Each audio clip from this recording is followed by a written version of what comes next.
Thank you, Emma.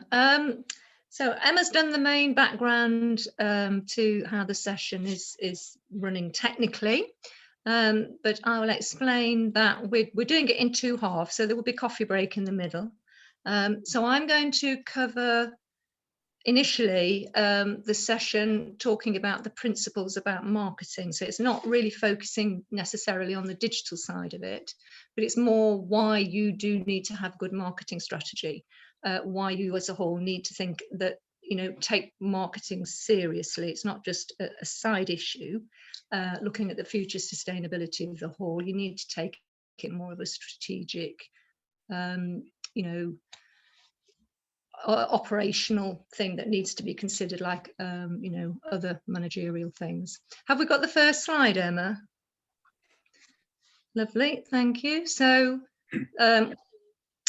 we're going to, we're running this as a series of training sessions that we've run by Zoom during the lockdown, and this has all been funded through Foundation Derbyshire. So we've been lucky that we've been able to provide this training free of charge. So it's been a fantastic way. We've done them every fortnight. There's one at the end of March. And luckily, we're hoping that maybe we can continue these for another 6 months, but the funding's not secured yet. But we're hoping there's a good chance that we may get further funding to offer some further support as halls manage their way through the reopening and trying to get back to some sort of normality again. So the session this morning is mainly relating to charitable village halls.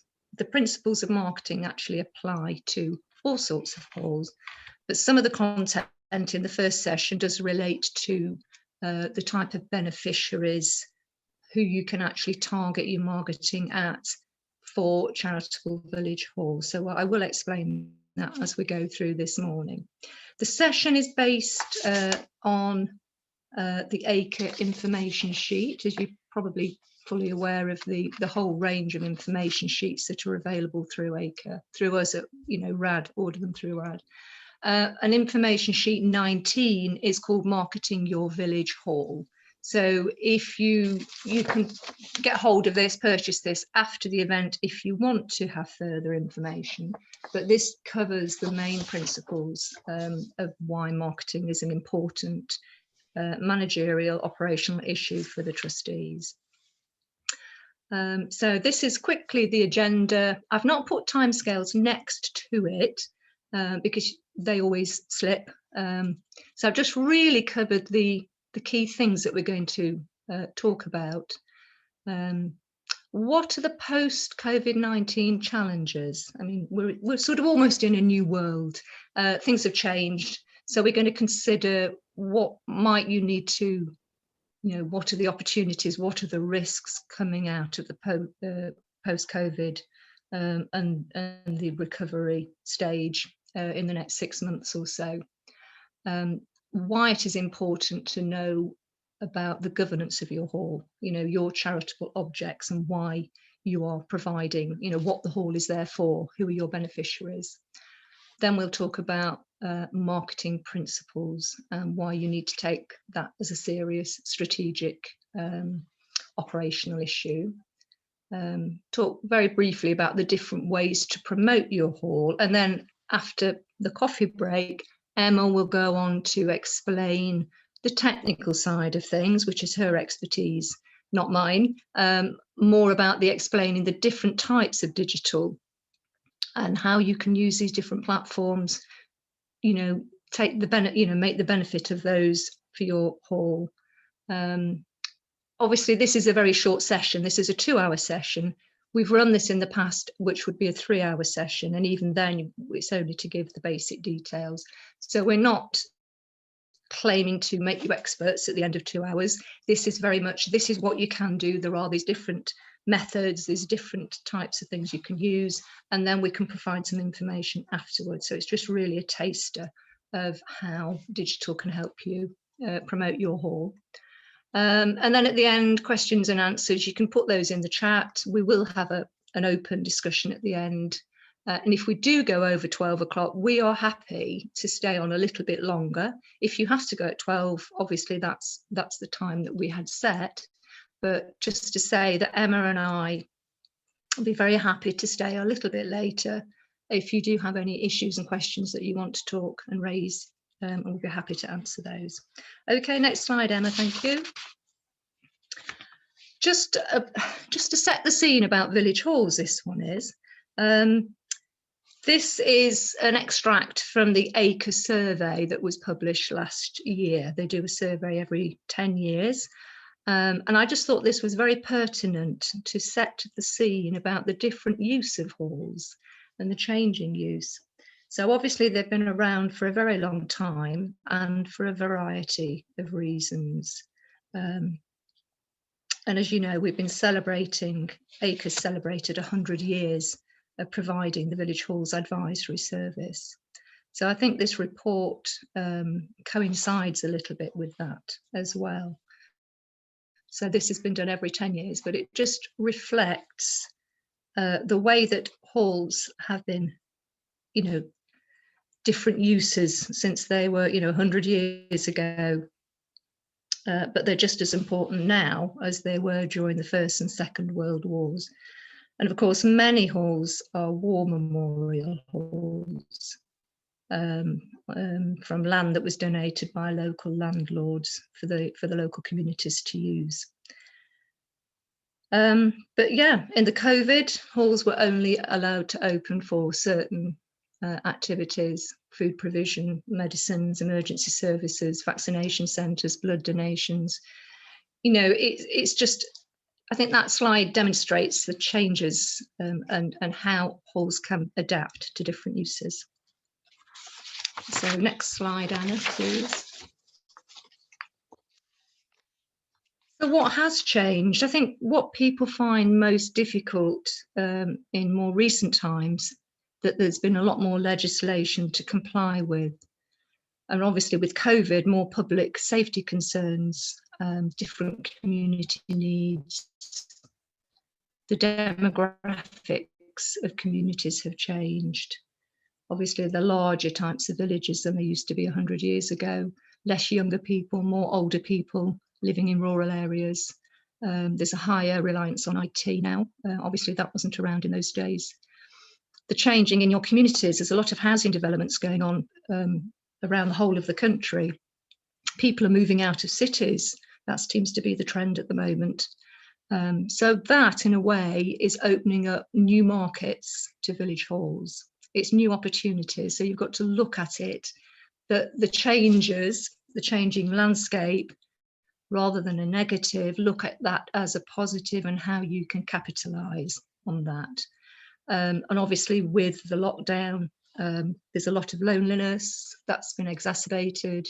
People's sense of isolation, as we all feel it. We've all been in lockdown. So as we come out of lockdown, you've got to anticipate and think, what is it that people are going to need? And obviously getting together, social gatherings, opportunities to meet people is going to be a fantastic opportunity moving forward.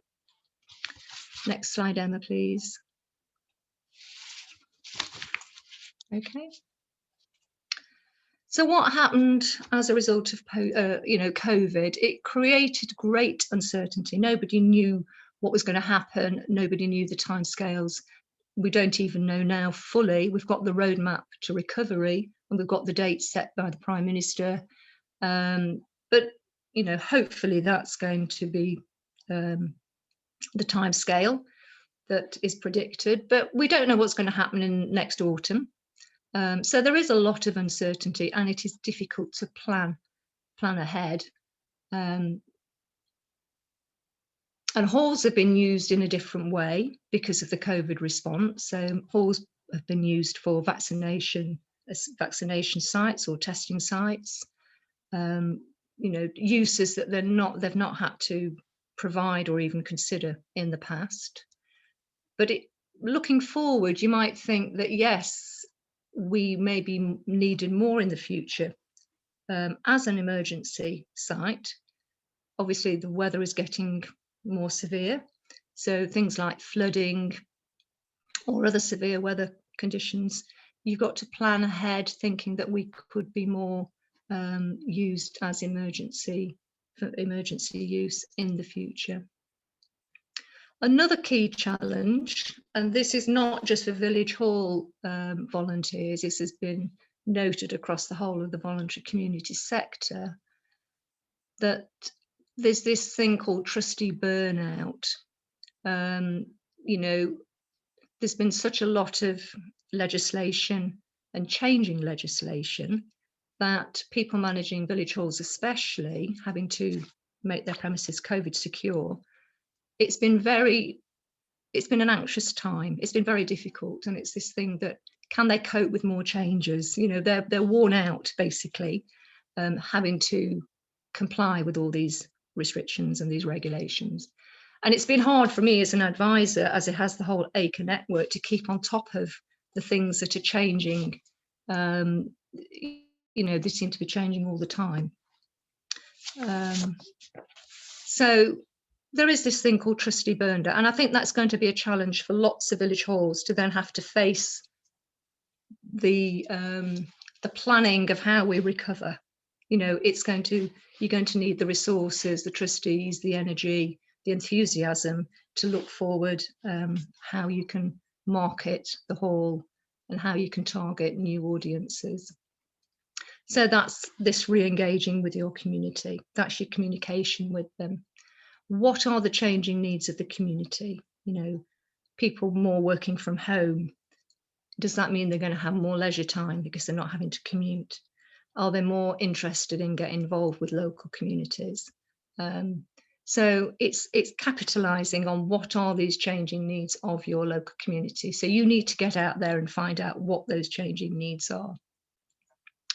So another challenge is talking about trustees again. You know, the volunteers that spend a lot of time running the halls, have they got the necessary skills? So obviously this is digital we're talking about today, but also having the skills about marketing, strategic planning, forward planning, budgeting. You know, you've got to have that skill set in your village hall management committee to, you know, do the best for the hall and to make it more sustainable moving forward. Talking about the ACRE survey, the biggest challenge that they found in the report was recruiting new trustees. That was the topic of our last session 2 weeks ago, and it is a big worry for lots of organisations that you've got trustees burnout, so a lot of them may be wanting to step down. We've had enough. We want, you know, young blood to come along and take over. So, and that has been found nationally to be the major challenge for village halls in this latest survey. And of course, another big challenge is the loss of revenue. You know, how do you re-engage with your user groups? How do you get them to come back? How do you get them to have the confidence to come back to use the hall? Next slide, Emma, please. So, yeah, this is taken from the survey which I've been talking about. So some of the statistics I'm going to mention through the session, they've been taken from the survey. So it is very, very current information. The only downside with the survey, and ACRE acknowledged this, is that when they were surveying, it took place just at the beginning of the pandemic, yes, last year. So February to April is when that information was gathered. So they're very aware that it hasn't really captured the impact of COVID and the lockdowns. So I don't know if any of you were participants and contributed to the survey, but ACRE are now doing a follow-up to the people that did participate. There's another short survey that's going on at the moment, and that is specifically to try and gather the impact from halls on the lockdown. So the findings from that, when they come out, will also be very, very interesting. So if you have been asked to participate, I'm sure you've been helpful and followed that up. So next slide, Emma, please. So good publicity and marketing is just as important as any of the other managerial issues that you have to do, like having finances in place. But you've got to be clear what you are trying to achieve through your marketing. It's not just to prevent a funding crisis. It's the image of the hall, the impression that you give, the quality of your service. It's not just literally about the money, even though that is a crucial factor, but you do want to provide something that your local community want. So this is a good time. It's a good opportunity to do a fresh appraisal of what your local community really want from your hall. So you need to find out what the hall needs to do. Does it need to be redecorated? Are you providing the right facilities for what these new potential clients might be? So it takes time to plan, it takes effort. You've got to know your market. You need to be clear what you are trying to achieve and why. So obviously you want to increase the bookings, you want to raise awareness, identify how the hall can better meet the needs of the community. So you want to meet local needs, identify potential hirers and volunteers. Obviously we're talking about trustee burnout, and also increase income and reduce a reliance on grants, because that's not so easy to get grants. The hall doesn't run by itself, it needs community support as trustees and as hirers as well. Next slide, Emma, please. So as I've said, most halls, 80%, I think 88% of halls nationally are registered charities. So that's the majority are registered charities. So as a charity, you should know what your charitable objects are. So that is written into your trust deed. But it is fundamental that you do know what your charitable objects are. So do check your trust deed.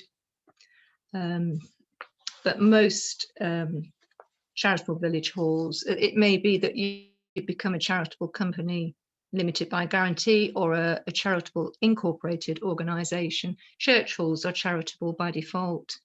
It may be that you are a parish council as corporate sole trustee. So all of these are different types of charitable halls, but basically the objects will be that you are there to provide recreational activities in the interests of social welfare and to improve the condition of life for the local residents. Next slide, please, Emma. You don't have to read through that.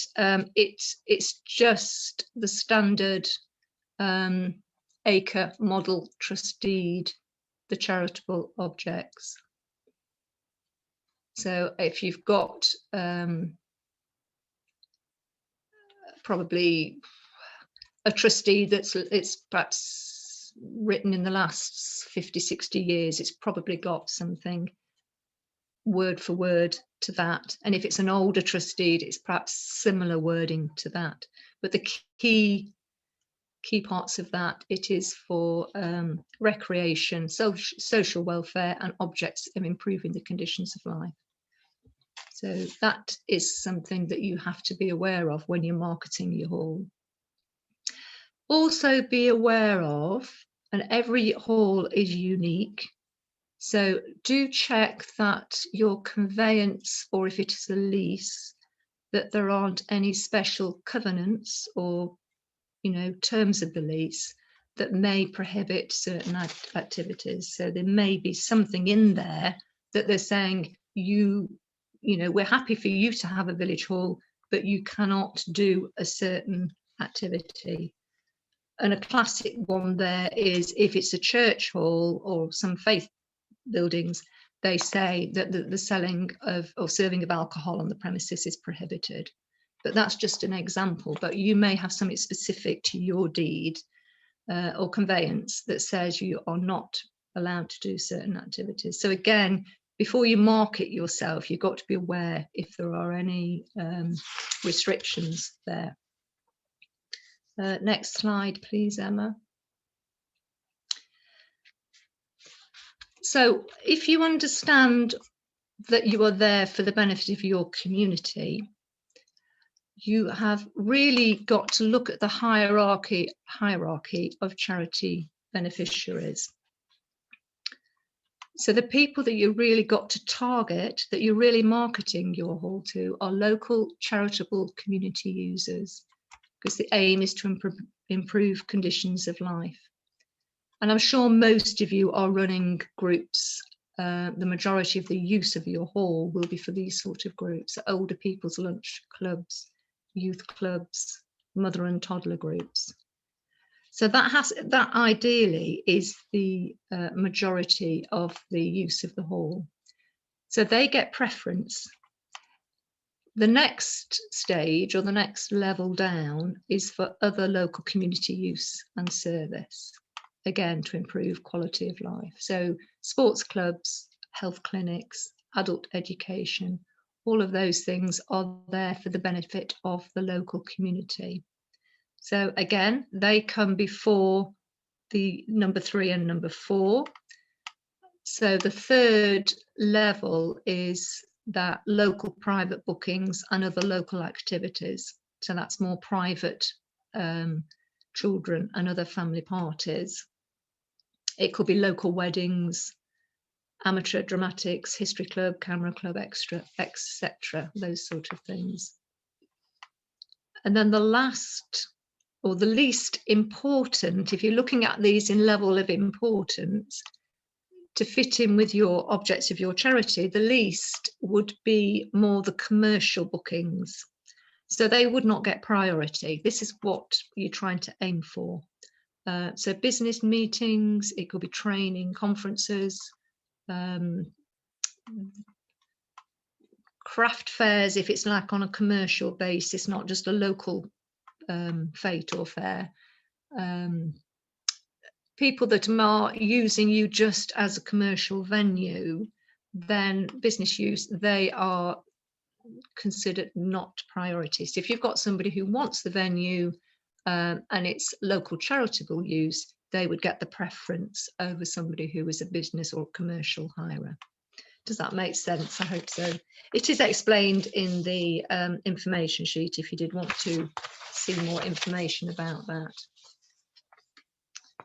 But those 3 and 4 are equally important, but not a priority, because sometimes the income from that can subsidise 1 and 2. So it's just getting the right balance of how you market the hall. So you don't want all your bookings going to commercial hirers, basically. But we're not saying that they're not important. Next slide, Emma, please. So this is just highlighting some of the things that are classed as non-recreational activities. So it could be non-recreational or a social enterprise like a community shop, community cafe, food banks, farmers markets, etc. It's just giving you a list of things. Hairdressing and other types of therapists are becoming more popular in village halls, which is great because people not necessarily wanting to travel to towns and larger communities. And I think the Charity Commission have actually acknowledged that they are increasingly becoming more and more important, but their stance is that they're not to impinge on the running hall as a charity. So again, it's getting that balance. It must not prevent primary beneficiaries from using the hall. And as long as you're aware of that when you're doing your marketing. Next slide, please, Emma. So this is taken from information sheet 19 again. The Chartered Institute of Management describes marketing as a process that identifies what your real and potential customers need. So that's doing your market research. Market research, not just what the customers need or may need, but also market research of what your competitors are providing. So it's market research in the wider sense. Anticipates, so what your potential new customers might, what they may need, what future needs could be, e.g. future demands like new housing developments in your community. Aging population, you can predict that. But maybe trends in activities. I think there's a big movement at the moment about reclaiming things and furniture renovation, a bit like the TV repair shop type programs. The green agenda is again high in people's minds. IT and digital access. So you're anticipating ahead of the type of activities that may be wanted to be provided. And once you've identified those, you've then got to deliver it. So satisfy your customer. It's all right finding out what people want, then you've got to sort of be relatively confident or make your best efforts that you can deliver what they've identified. So provide what your customer needs, do what it says on the tin, basically. So if they're saying we want more connectivity, better have a Wi-Fi, broadband in your hall, it may be that you need to improve the heating system, become more eco-friendly, improve the decor, the basics of the building, which I'm sure you're all aware of. But you're aiming to be profitable, to be sustainable at the end of the day. So they're the key principles for marketing. The survey found that 43% of respondents developed new activities and or services in response to local needs. So they'd obviously done some sort of survey, and that gave them that direction to what to then develop, what activities to develop. Next slide, Emma, please. But when you're talking about public image, sometimes it's the capability of the village hall management committee is just as important. So if you look professional, that you know what you're doing, you've got a strategic plan, and you're doing good marketing, that in itself will make people think that this is a well-organized charity. We might want to get involved with that. You might encourage people to join you as trustees if you portray this image. It's not just the village hall itself, it's the efficiency of the management. If you're doing very effective marketing, that can be a marketing tool, if you see what I mean. It all shows your professionalism, that you're taking the organisation seriously. Right, so we're talking about developing the marketing strategy, and it is a five-step process, incorporating these key principles.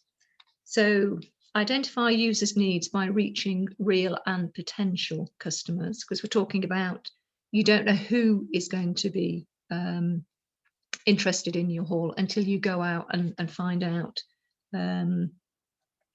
You can't just rely on your existing customers.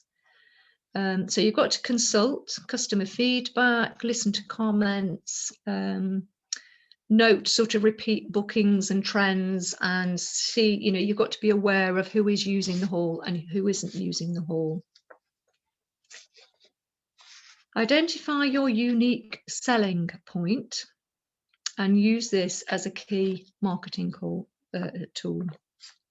So your unique selling point, you've got to identify what your positives are, but also acknowledge what your negatives are, what you can't provide.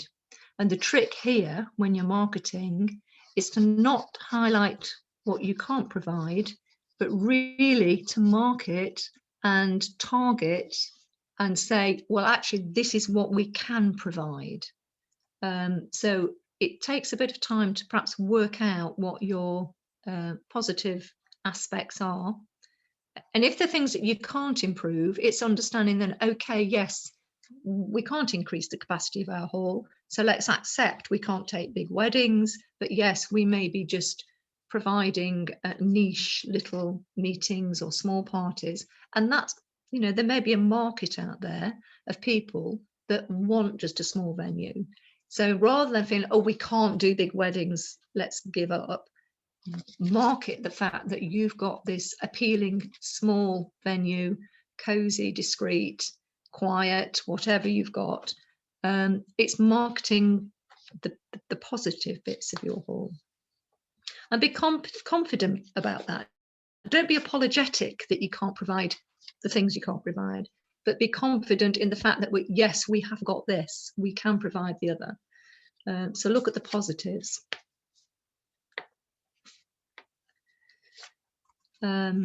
Yes, obviously present value for money and benefit to the community. You've got to be competitive. You've got to be aware what the prices are and what your competitors are providing in the local area, if there are any in the local area. The survey found that 60% of halls were the only meeting place in their community, in their village. So that is a big benefit to the village hall when it comes to marketing, because you've not really got competition directly.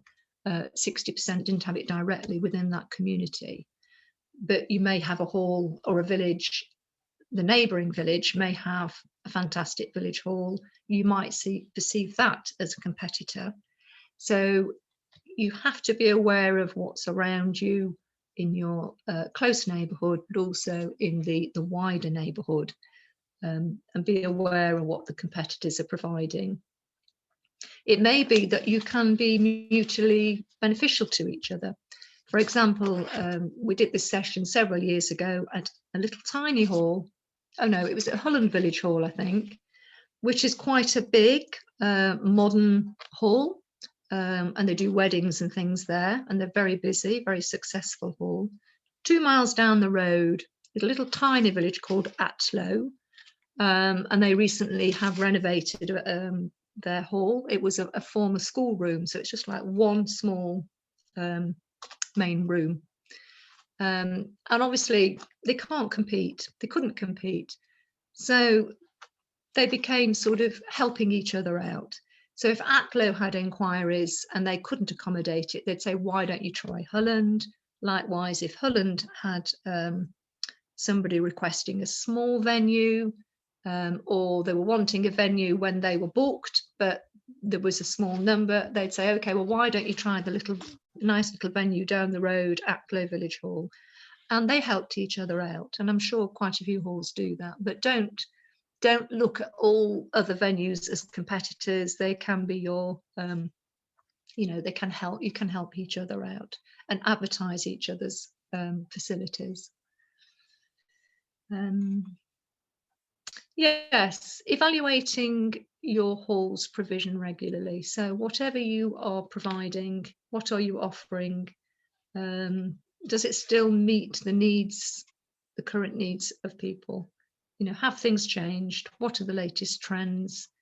What do you think people need now that they didn't perhaps a couple of years ago? And so always evaluate that the provision and the services that you provide are relevant to your community at that time. So when you've come up with your strategy, it's then deciding on how you're going to go about promoting, and it's a continual process. So don't see marketing as we'll just do it once. Coming out of COVID, we'll do that and that's it. We have to forget about marketing. It needs to be considered continually, at least every year. You would review your marketing strategy. And it's also important that you budget for marketing. So it is, I think hall committees have to see this as just as important as other factors when they're doing the management. So you've got to set aside some money to pay for, if you're doing surveys, or whatever method you're using, you've got to have a budget. You've got to be confident that you can do that. Next page, Emma, please.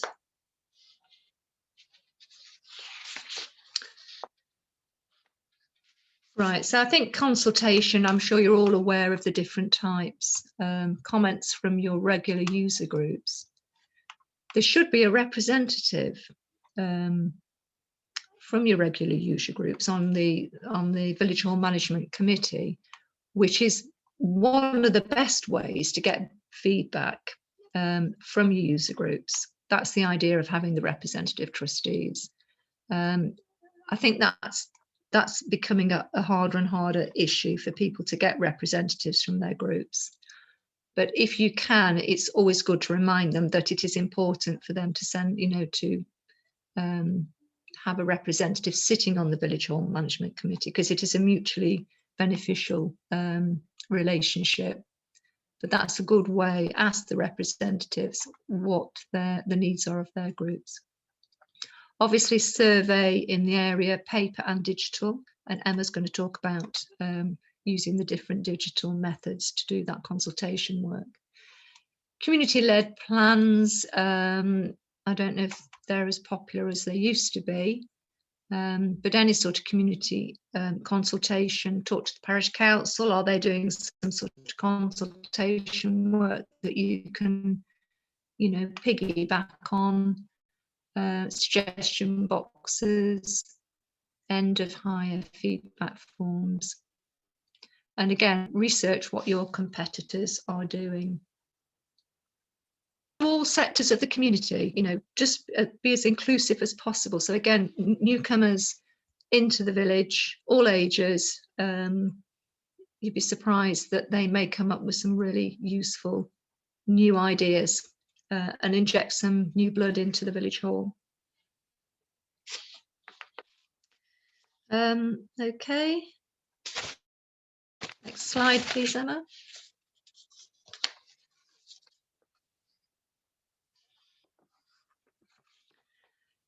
So when we're talking about real and potential users, it's trying to find out what isn't provided. By researching what is already available in your area for local people and organisations, you'll be able to identify gaps in the market. And once you know there's a gap for a certain service, you can then target your marketing to that.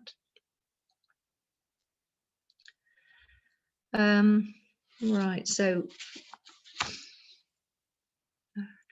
sorry, I'm just sort of lost my notes here. I think things that you need to, things are changing what people are wanting. There's more and more community cafes. People are going to want to sit down and socialise locally. Playgroups, amateur dramatics groups, indoor bowls, touring groups, after school clubs, all of these are still going to be very popular. There may be a trend for more, say, health clinics. Now we've had the vaccination sites, testing sites in community venues. It might be that health providers will want to continue using them for various health clinics.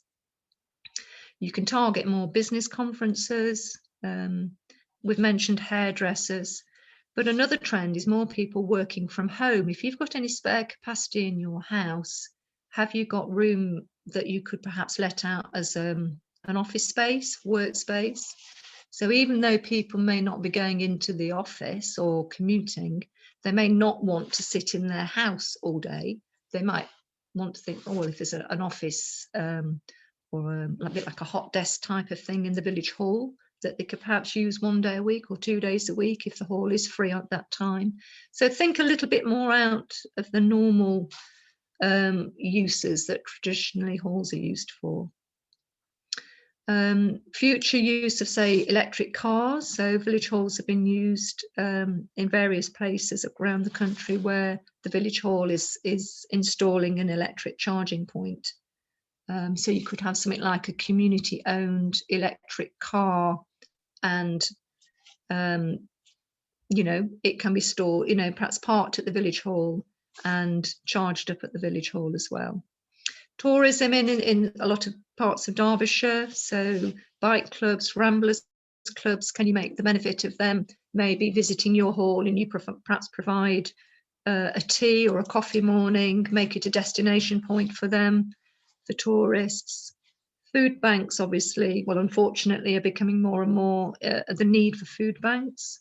Is that something that you can offer, you know, some of the time to deliver from the hall? Storage for businesses, I think during the pandemic, things like packaging and distribution sites for local, perhaps self-employed people, there's more self-employed people than ever before, and if they're working from home, they may need somewhere, a space where they can pack and distribute the products that, you know, they would perhaps do from another work site normally. So these are maybe potential new markets.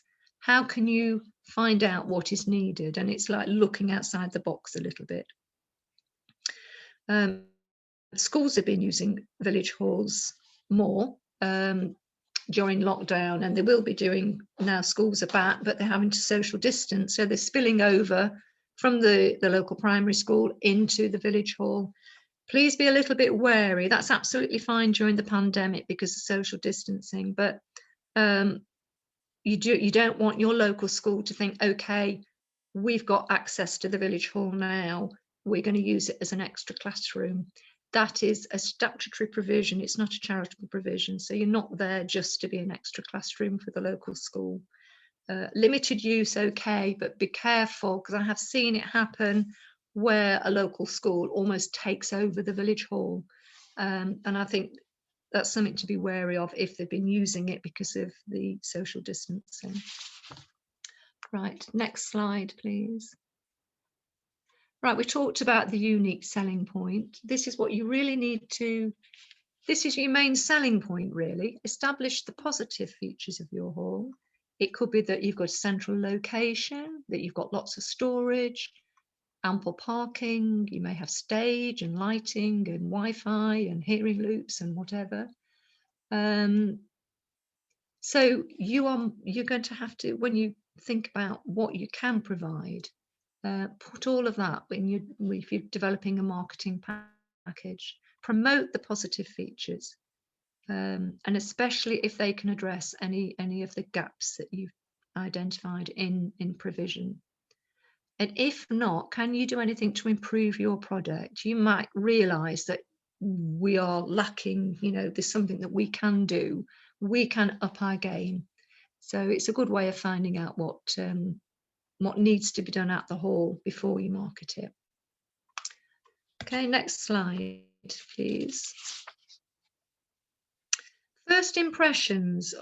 Sometimes it's good for an outsider or a new trustee and ask them to come into your hall and evaluate it. You know, what is the image that you are portraying? Is it clean, welcoming, warm, tidy? You know, are the staff or the volunteers friendly? You know, when people try and hire, are they getting good service? Is it good signage? Are the notice boards up to date?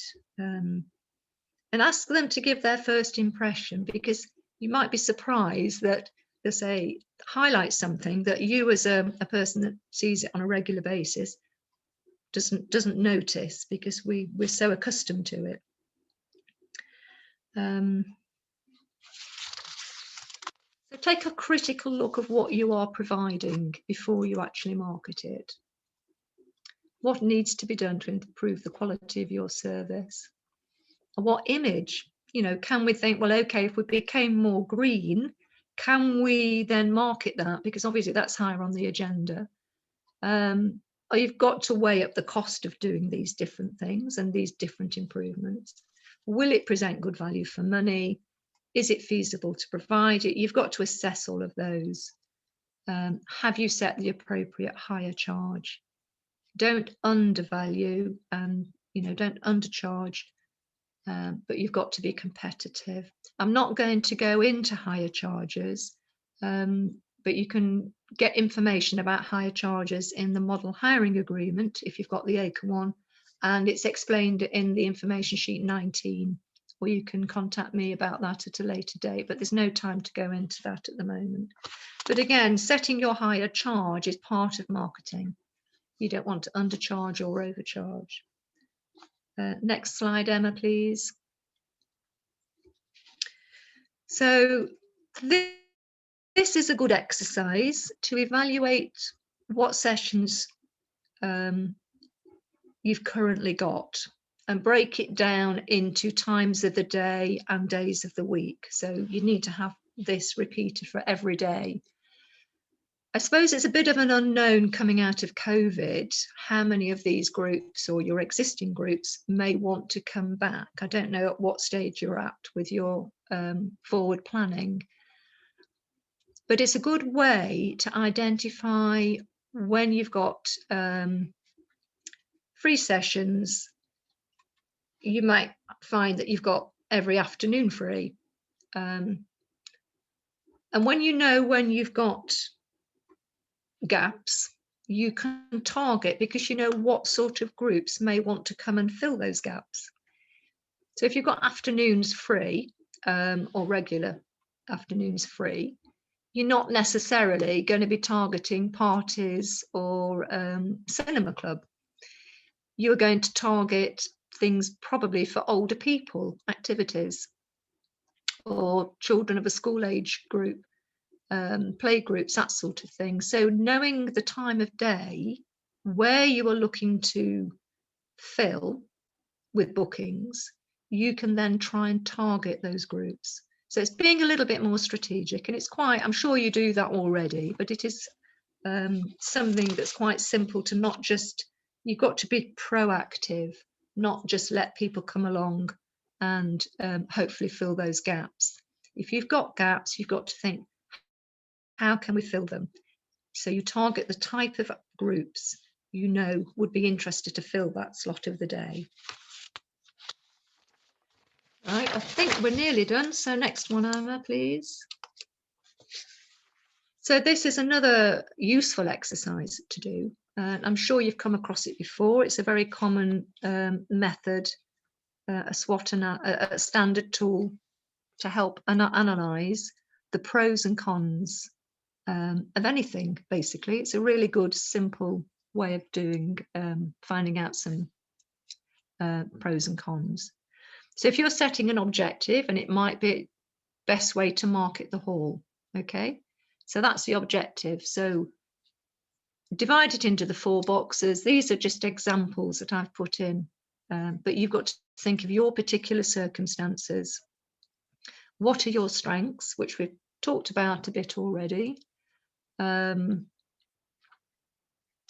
Again, there's some examples there. We've recently redecorated, or we've got a new stage in, or we've just got new cameras and lighting.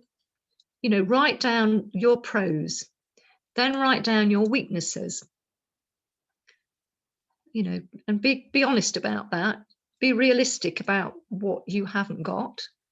And again, a weakness may be that the trustees are actually so tired of COVID that they can't, you know, that is a weakness, because now we can't actually cope with how we come out of it. But if you're aware of that, then you can at least start to address that. What are the opportunities? And I've written this down because I think this is the same for every community. It's not just unique to perhaps your community. Is that increased community spirit and integration coming, you know, as a consequence of COVID. I think we've all seen that. New incomers bring new skills, more people working from home, more free time to volunteer. And an opportunity there is that, yes, you can actually consult to identify what new activities are needed. So I think that is an opportunity. This is quite generic, I would say. The threats, again, loss of user groups post COVID-19. This is just an example, competition from a new village hall in the nearby village. You could see that as a threat. The COVID-19 community spirit may easily be forgotten. It might not last into the future. So that's just an example. But I think if you can identify the pros and the cons, you can then develop your marketing strategy.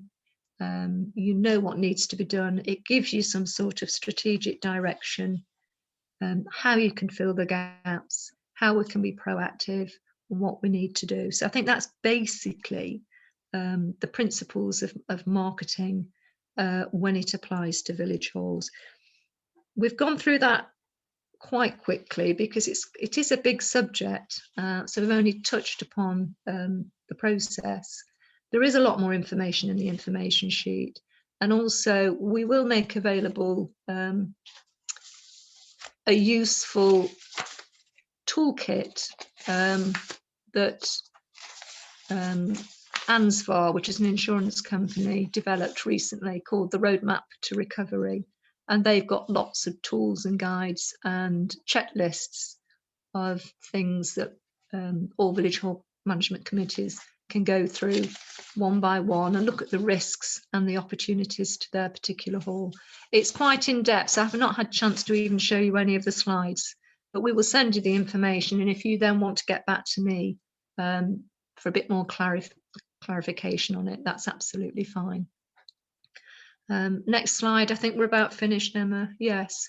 So once you know what you've got to market, it is then developing that marketing. And these are all the normal traditional methods of how you can promote and market the hall. And the one there that we're going to go on to after coffee is the digital. But also, another thing you can do when you're marketing the hall is if you've got anything that's of really interest to the community, there could be a good history to your hall, like, for example, the Memorial Hall going back over the 100 years, historical heritage. Have you run any campaigns in the past? Were you successful? What achievements you've had over the years, and what are the plans for the future? You can use that as building up a story for your village hall. Give it some sort of context, give it a background, so that newcomers and people coming into the village will understand a little bit more about the history of it.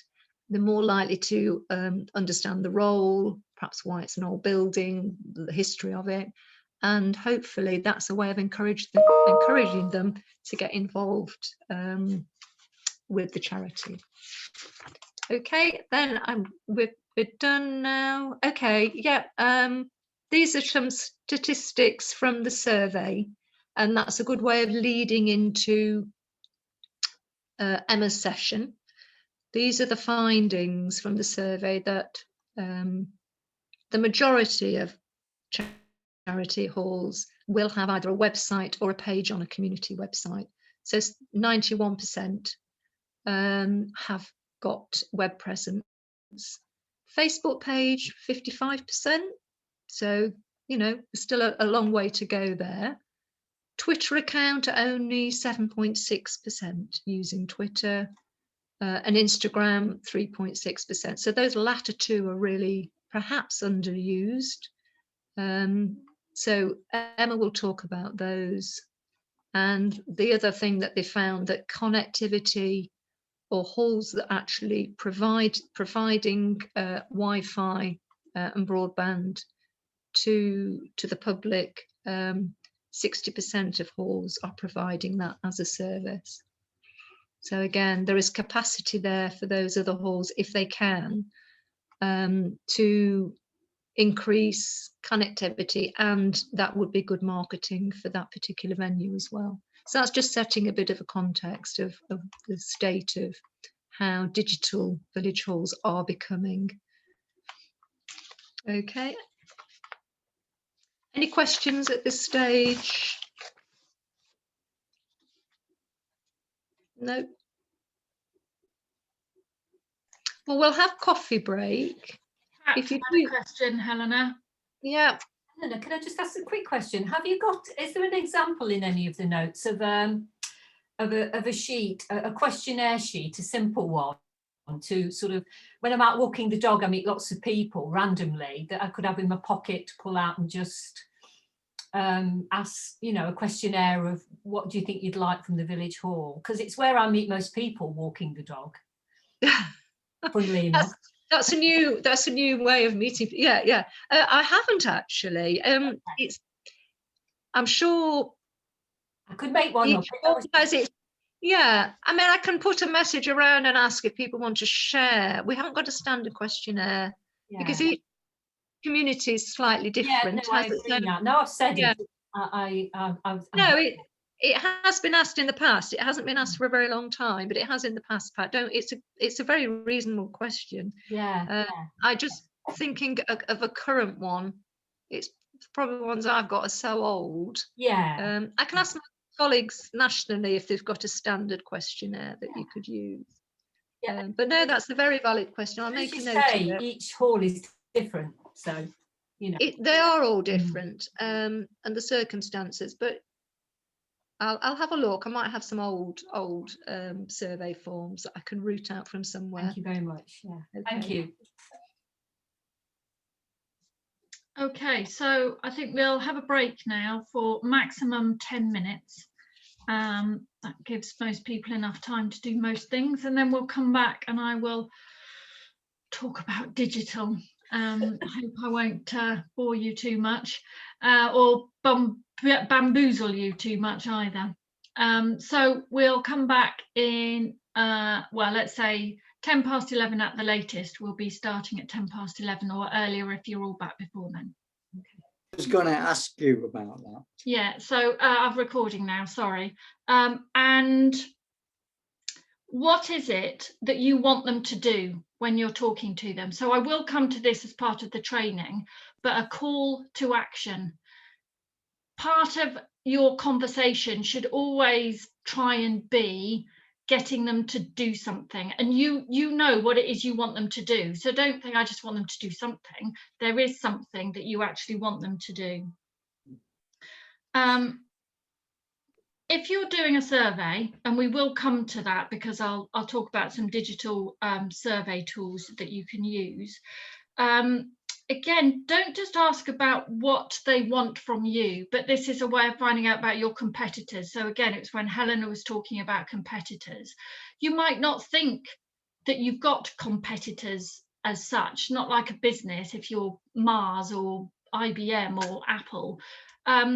I have the same situation with Rural Action Derbyshire, is who are our competitors. I think, well, we don't really have any competitors. We're quite sort of niche, but actually we do have competitors. So find out in your survey, where else do people go to do things that you offer in your hall? So where do they go? How far are they travelling?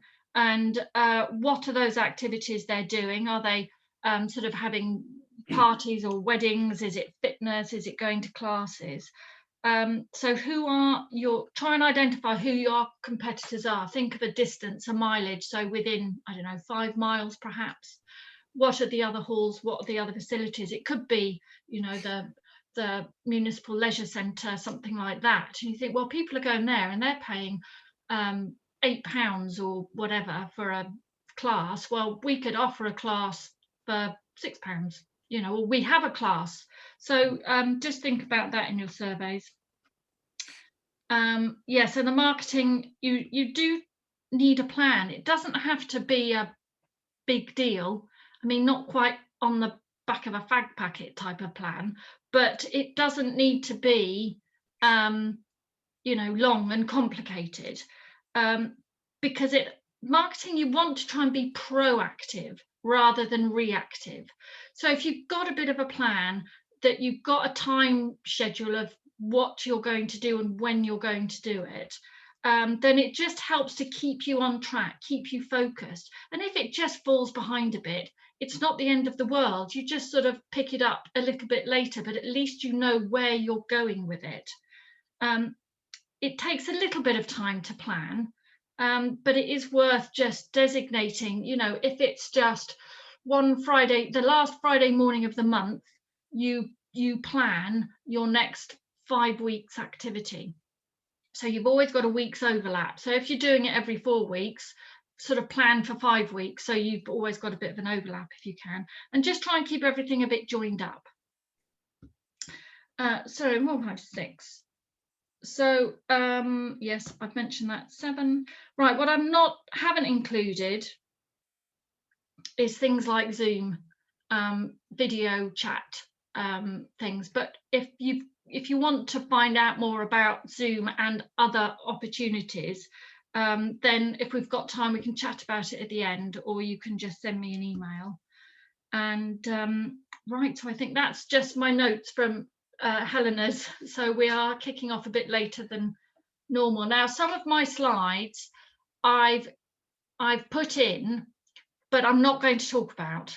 But I've put them in so that when I send them out, they're there. And it's things about how to create a Facebook account and sort of some of the Twitter, things like that, because some of you will know and some of you won't know. So if it's there, it's a bit of a guide for when you receive the slides, but I'm just going to scroll through them. And also what I want to do is I don't just want to show you slides. I want to try and go online and show you some of these digital services. But just going back to my point 1, that I'm not very digital, you know, just bear with me if I need to jiggle things about a bit. Right, let's share my screen. I think that's it. Yes, there we go.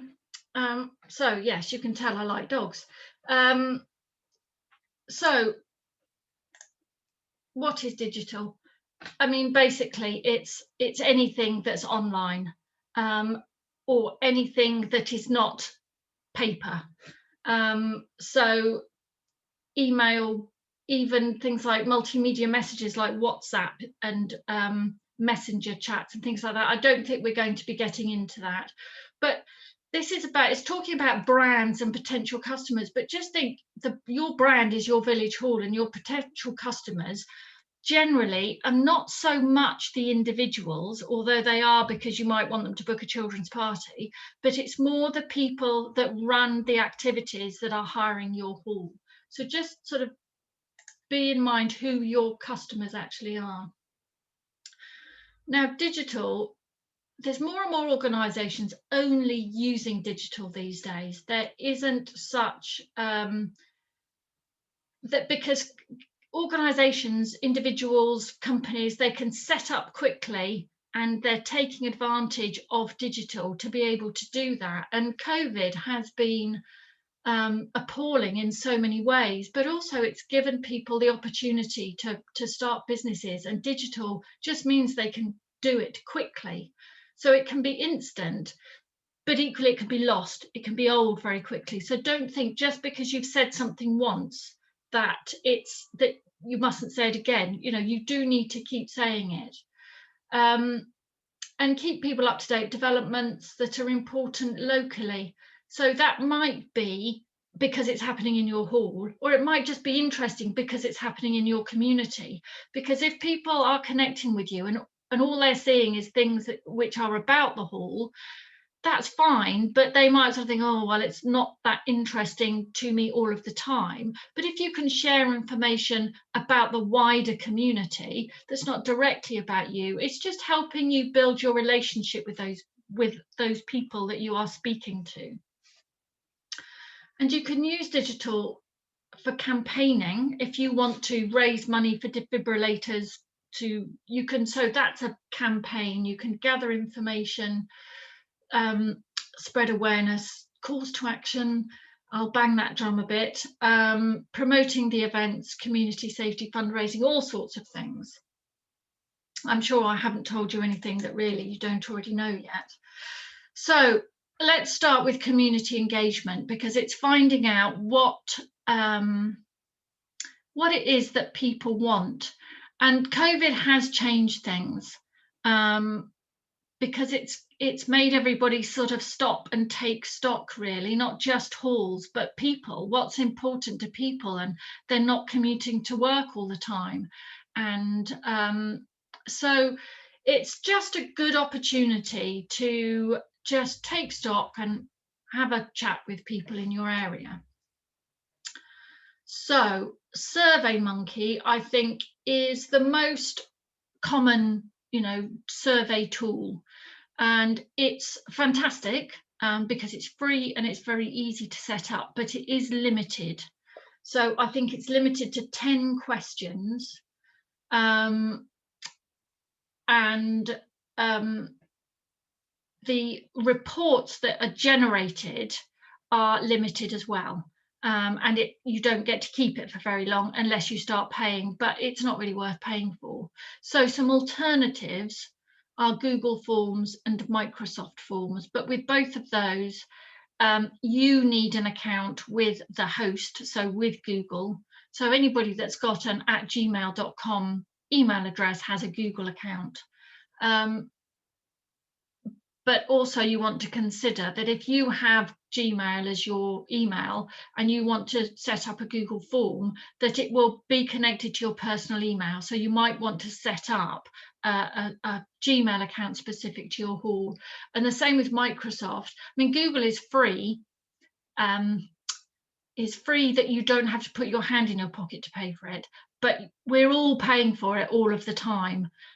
So just bear that in mind, but that's the same with any digital platform. And Microsoft Forms, I think, is excellent, but we have a Microsoft 365 business account, so it's quite easy and straightforward for me to use. So I'm going to show you Surveymonkey. Right, so this is the bit that talks about what the plans offer. So this is the free, this is talking about the free plan. So the basic, the free plan, send up to 10 questions. And if you need to upgrade to use a free feature, but I mean, you upgrade and it's about, let's just look at their standard plan.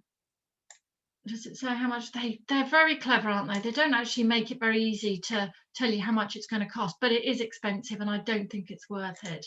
But they do offer different ways, and this is for the free one as well, of how to create a survey. They do step-by-steps, and you can use templates that already exist. Oh, that's, I've gone to there already. So if we just have a very quick look. So how to create, and it just, you can watch a video, but it takes it down bit by bit as well, and build it for me. I just like to use one of the templates that they already have. It's just quicker, and it might not exactly look exactly how you want it to look, but it does work quite well. Let me talk about Google Forms next then. So let me see if I can find Google Forms. Okay, so this is Google Forms. Now, I think that the personal and the business are not that dissimilar as to what they can do, but it just gives you slightly different options. And I think that you need to think of yourselves as a business. So let's look at the forms now. Cookies, good old cookies. So get started now. It'll ask you various questions, which I don't really want to go through actually. So let me just see if here's one I prepared earlier. Google Workspace. No, it's taking me to the same place. Google Forms. Right, let's have a look in here. Just bear with me a moment. This is the bear with moment. The Miranda. Google, what have we got? Here we go. Let's just move it in so it fits the box a bit better. Right, so oh, this is the presentation, but this is a way of using an existing template that I just added some bits to, just to show you how easy it is to use an existing template. So this is actually the presentation, the slides side of it, but the forms is very similar. You just find a template that you like the look of, and then you just adapt it. You just I've put our corporate colours in, the orange and this sort of tealy colour. I've put in our logo, and then I've just added a little bit of text, and then it just goes on. This is, I've not amended any of this, and as you can see, it's all gobbledygook words. Photographs are already there, and it just creates a nice background for you. So the forms, actually, it all works. Google's very good. It all works very differently. It all works very in a similar way. And you've got this toolbar up here, which is just very similar to all the toolbars that generally we get used to using in different formats. And then Microsoft Forms, if I just go into Microsoft here. So we have some forms. These are some forms that I've carried out before, and but just to create a form, you just literally click on create. Here's a form, and you can call it community survey. And then in here you might put, please take 3 minutes to fill in this form so we can best know how to serve you in your community. And then you've got a text box, so you might want to say name. So you want to know what the name is, and you might say, I want that, we definitely want that, so that's a required question. Then you go to the next question, and you could say rating. How good is our village hall? And then you could have 5 stars, or you could have 4 stars or 6 stars, or just a number. Is that required? No, that's not required. Then you want to add the next one. So it's very, very simple. And if you're not sure, there are ways of doing it, and this button is the more settings. So branching is, if you answer yes to a question, you might want them to go to question 13. If they answer no, you might want them to go to question 11. So you can, it gives you these tools, and it's all free on Microsoft Forms, but you have to have a Microsoft account. So I'm going to go back to the PowerPoint now. So that's really the bit about community engagement. Now, once you've got engagement, try and keep it. If you think about meeting somebody in the real world and you have a chat with them, the chances are you might never speak to them again. And that's a shame. So it could be that you say, oh, well, my name's Emma and my dog's called, you know, Bono or something. And then you get their name and, oh, whereabouts do you live? And then you see them again and you talk to them again, and you just keep it going. And you've got to do the same thing with digital. You can't assume that just because somebody's liked your Facebook page or that they've engaged with you once, that they are going to keep engaged with you. It's a two-way thing. You've got to engage with them. Oh, my coffee's going cold. And don't be afraid to ask them to like your Facebook page or sign up to emails. It's not a problem. You know, they might do it, they might not do it, but it doesn't hurt to ask them. And then ask them to sign up to your newsletter. Well, you might not do that if you're out walking the dog, but you can do that if you're engaging with them digitally, especially if the newsletter sort of holds nuggets of information. It could be that you offer some events at a,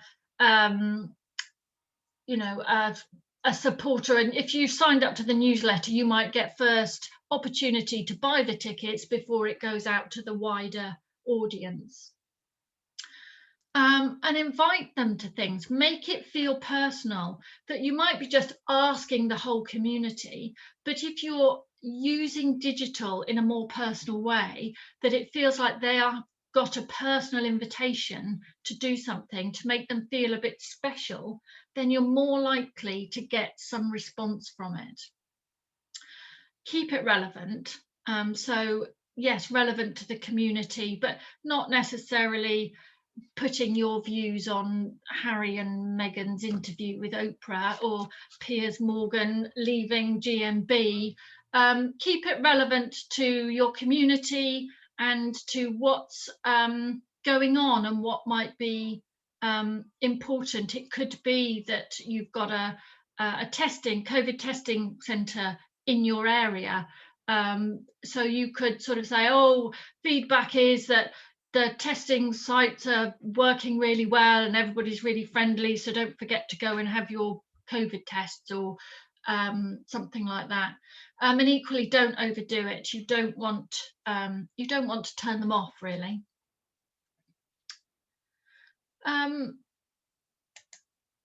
So digital footprint. Helena mentioned on that sort of last slide, really, the websites and social medias that people are using. But they all do have a different function. They're all there to share information, but you don't want to necessarily have everything presented in the same way.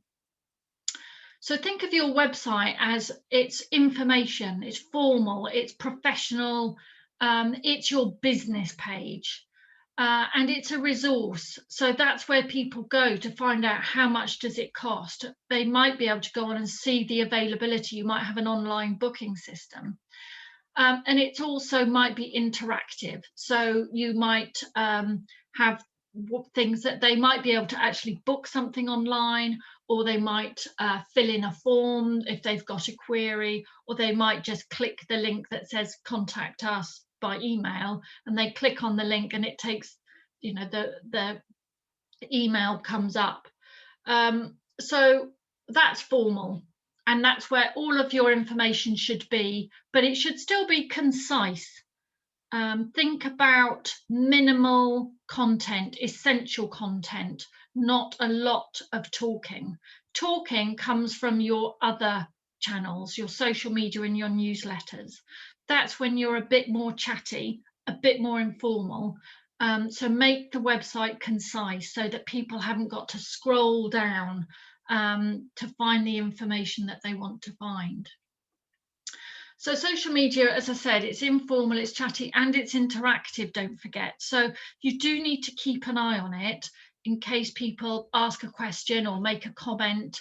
And if people do comment on something that you've tweeted or put on Facebook, then sometimes it's nice to like that or to comment back. So again, you're talking back to them, you're keeping that engagement going.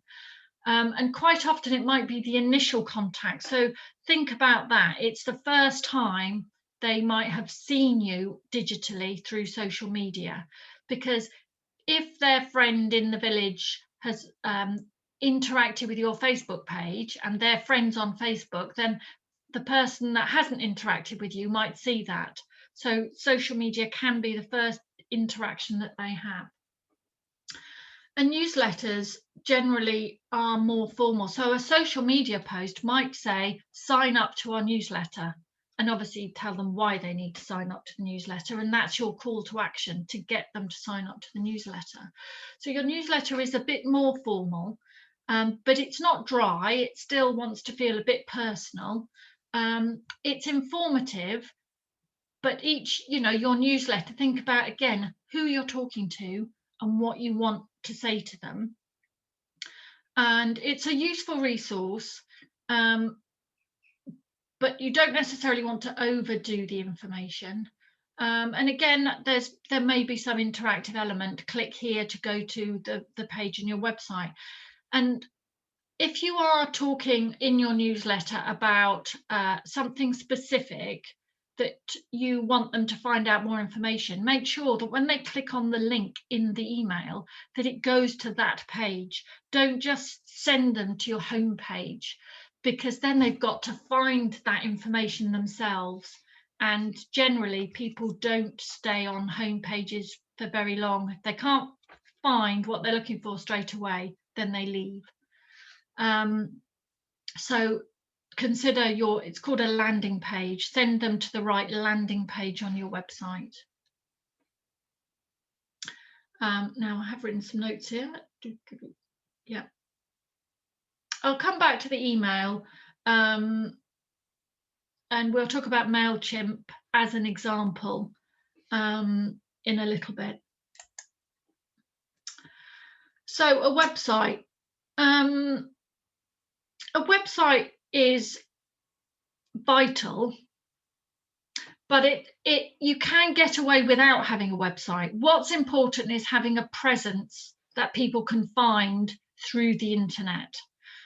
So that's both on their phone or tablet and on a laptop. Now, the majority of people these days access the internet on a phone or a tablet. So whatever format that you are using, whether you've got your own website page or use something else, which I'll come to in a minute, you do want to make sure that it's fairly easy to look at on a phone or a tablet. Everybody's experience will be slightly different depending on what they're viewing it through. So don't just assume that what you see when you're doing your post is how everybody will see it. It might be a little bit different. So if you can look at it on different platforms, just so you can say, oh yeah, that looks all right on my phone and on the tablet and on the laptop and on the desktop, etc. So you could have just a Facebook page instead of having a website, as long as you've got all the information on there that is important. But you could also have a Google My Business account. Oh, I've got a Google smart speaker. Thinks I'm talking to it now. So that can contain some interesting information. So I'm going to try and show you that now. Actually, I'm just going to bring up another one just so that I can, let me just start a new page. So I'm just going to do a Google search for Rural Action Derbyshire.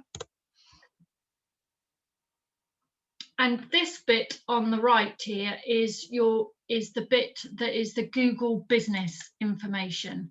So this information is put on by me and looked after by me. I don't do an awful lot with it, if I'm honest, because I'm doing an awful lot on all sorts of other digital platforms.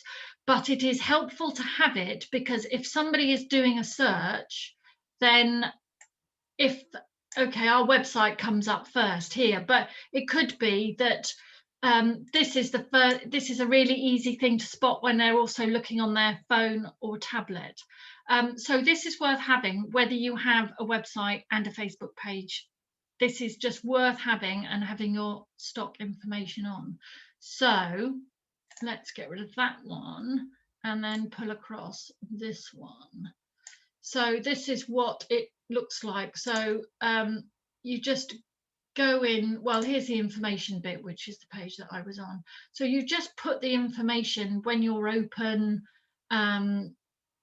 and you can put loads of photos on. Photos get lots of hits generally on Google. I've got a rather random selection of pictures on there, but pictures are really popular. And then you can do posts as well, which you can change every now and again. That's quite useful, and it doesn't take long, and you can schedule them, so that's quite useful as well. So that's Google My Business. If you've got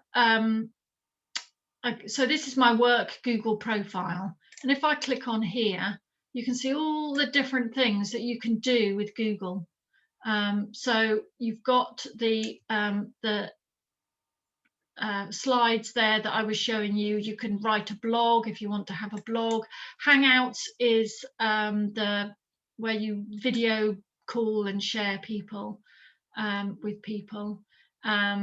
And Duo you can only use with somebody else that's also got a Duo, i.e. a Google Talk account. But just so many things that you can do with Google, and it is free, so it is a useful resource. So I'm sure I don't need to tell you what you need to have on your website, but that's more or less what it is. And contact us is very important. Make that easy to spot. On every page, have a phone number and an email address, so that it makes it really easy. Make it as easy as possible for people. Right, social media. as Helena again showed on that slide, most village halls that have a social media presence have a Facebook presence. I will come to that. Facebook's my next slide. I think that's the right place to be.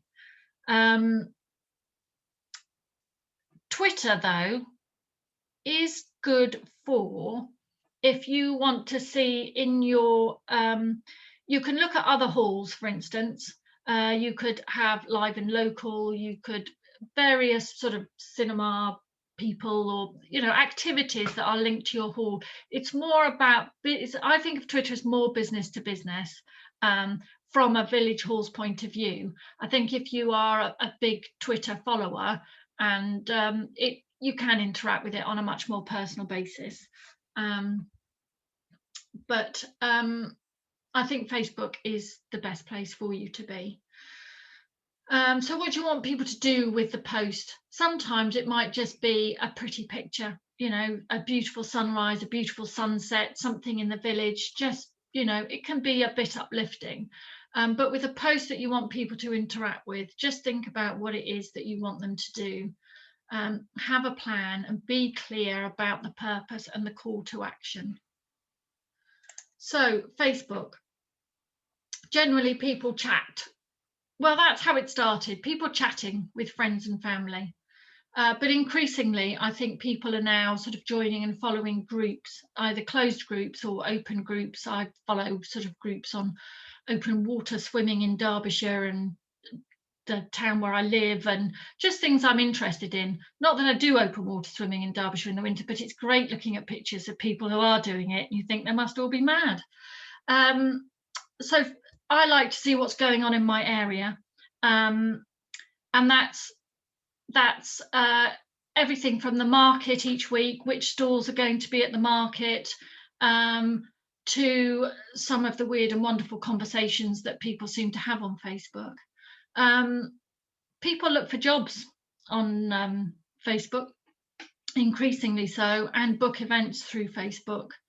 And I shop on Facebook, mostly sort of pre-loved stuff from the local bargains pages, but people do a lot more nowadays. And if you have got an event, it's worth putting it on Facebook as an event, or just put it on there, not as an event, just as a post.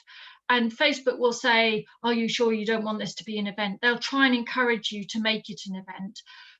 But one thing you need to think about with events is it's interactive, so people can book the events if they're interested, if they're going.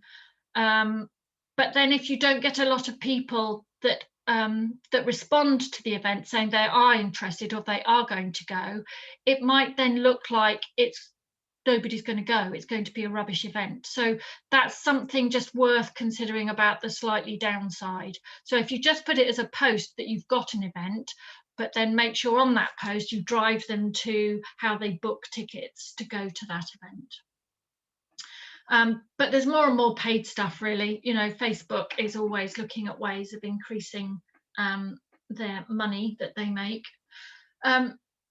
So here now is the slides that I was saying I'll probably just, I won't really go through. So just the different types of profiles you need to make sure you're not setting up your village hall page with a personal profile. You need your own sort of work one, how to actually create the page. Okay, Twitter is not private, so anybody can follow you, and you can block them if they and you can report them if they interact with you in ways which is not appropriate, but you can't really stop people from following you. Tweets are all quickly. If you've got something that you want to say that's important, you can pin it to your profile, as you can with Facebook, but just to keep it at the top of your profile. People complain more on Twitter than on Facebook. So bear that in mind. And again, what I was saying about just keep in touch. So if you see people commenting, if you see people complaining, the best advice, certainly from a business point of view, is you try and take that conversation out of the public domain. So you would try and get, get it onto email or onto the phone or direct message through Twitter rather than out in public. But don't ignore it. Do sort of say, oh, I'm sorry that you're not happy with how your event went at our hall. We'd love to talk to you to find out what went wrong and see how we can sort of make it better next time. So again, a few pages of setting up what Twitter's good for. Tags and hashtags, I'm sure you know about, but I think I've got maybe a slide there a bit later about hashtags and things. Twitter, hashtags, yes. So this will be information that you can have a look at in your own time, because I'm aware of the time that's going by. So e-newsletters. Since GDPR and data protection legislation changed, crikey, nearly 3 years ago now, May 2018, everybody has had to be much more vigilant about data. If you're just using an ordinary email channel to email your contacts, there isn't a way for them to automatically unsubscribe, and that's a really important feature of functions like Mailchimp. People need to be able to say, we don't want this information anymore. And if they say we don't want it and they keep getting it, then they can report you to the Information Commissioner's offices, the ICO, and you can get into trouble. So if you're using, let's say, Google Mail, and you send out an email to lots of people and 4 people email back and say, I don't want to be on your mailing list anymore, but you don't take them off your list, then you could get into trouble. Whereas with Mailchimp, there is a simple button to unsubscribe. So that is worth doing. Now, Mailchimp is free. Obviously, there are paid for functions and versions, but it is a good free package. We at Rural Action Derbyshire use the free package still. So it's a bit of work to get it set up, but again, they have templates that you can use. I'll try and go through some shortly. And then once you've got a template, it's really quite easy to edit, and it is GDPR compliant. Constant Contact is one that is good for not-for-profits, but it doesn't have a free function. It's only got a 60-day free trial. So let me try and do a Mailchimp. There it is. Right, so I have a Mailchimp account. So it's going to take me to that. Let me just get all of this in. Am I going to show you? I don't know whether I should show you a new one. No, let's go with my version. And I'm going to rattle through this, but I will. Okay, so I started one last night just to sort of show you. So I called it test. So this is when you're starting. Let's get started. Let's set up a template. So I'm just going to go to the content bit. You want to design the email. My internet's not the fastest. So you can select a number of templates. I mean, there's a lot to say. So just think about what you want to do. And bear in mind that a lot of digital stuff, but a lot of these email things are, it's very technical, isn't it? Email things are very picture driven. And I find good pictures, really hard to come by. I do take quite a lot of photos myself. Again, me and my dog, when I'm out walking the dog, if I just see a nice picture, a nice view, or something that just seems relevant to what we do, I'll just take some pictures on my phone and they back up onto the Google Photos cloud, and then I just download them and use them. So when you are planning your template, you can see this one making an announcement. It's got 3 photos there. So you immediately got to think, right, have I got 3 decent photos? So plan your template based on the sort of information. So that's obviously very text driven. That would be a little bit too much. But maybe one of these would be better, just to have 1 picture. Or if you've got a couple of pictures, but neither of them are brilliant, but then they'll be smaller, use something with a couple of pictures in.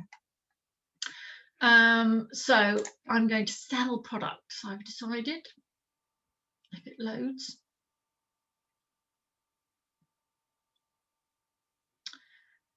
Right, so you can put your logo in there. So to add something in, you just click the edit function, and then it'll say what do you want to put in. So I might want to replace what's there and put in a picture.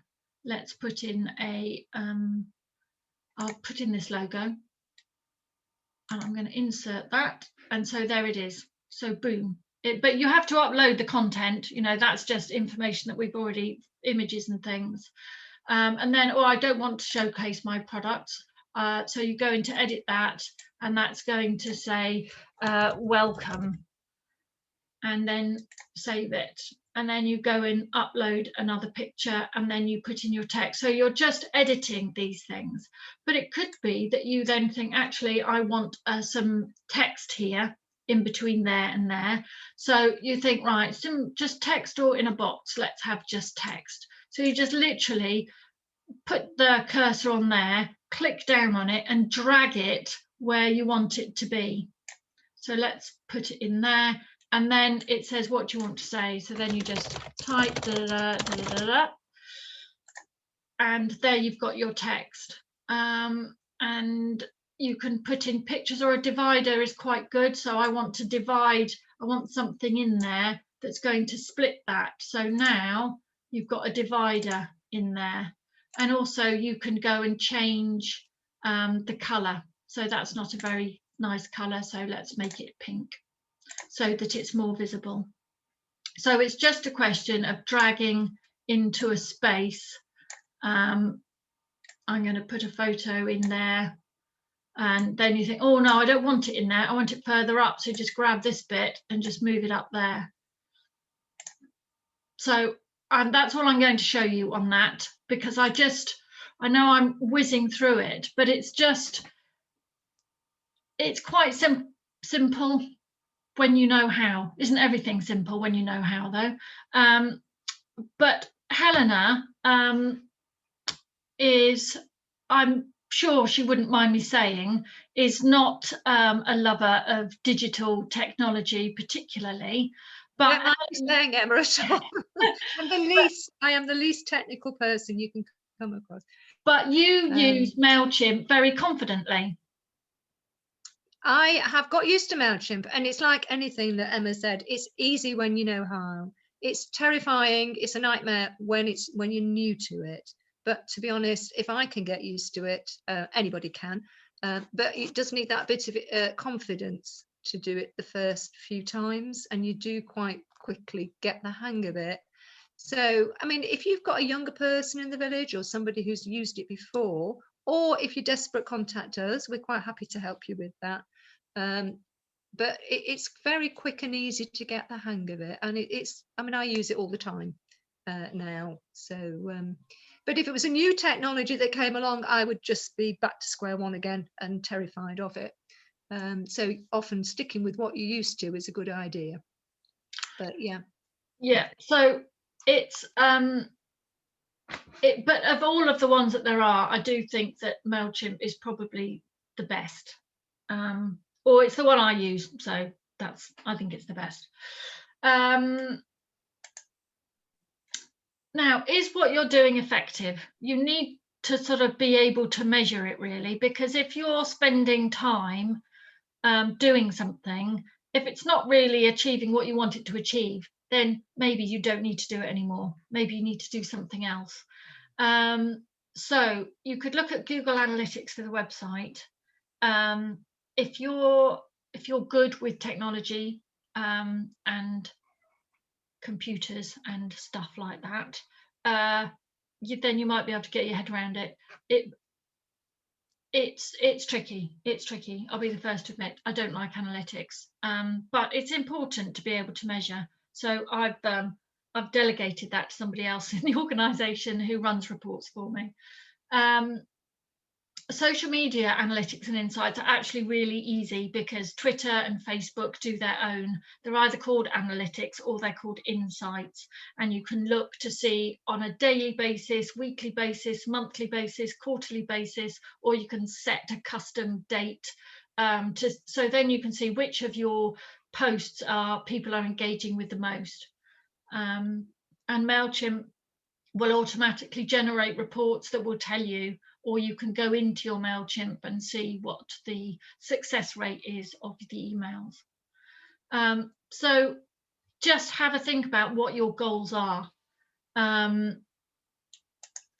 So, you know, what is it that you want to achieve? So are we looking at the number of likes and follows? That's an easy one to look at, but is it actually what is important to you? Or actually, is it important that you need to have more people contacting you through the website, inquiring about the hall? And then your what's your conversion rate? It's a good sales term, from that inquiry to the number of bookings. So what is it that you want to achieve?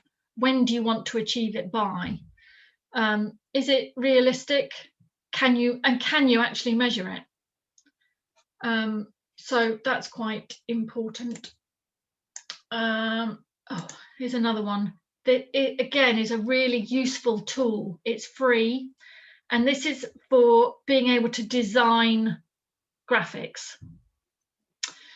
And I'm just going to show you an example. So Canva, if you've not heard of it, it has a bank of photographs and images and elements, they're called, which is various shapes that you can incorporate, which you can then make into something. So I just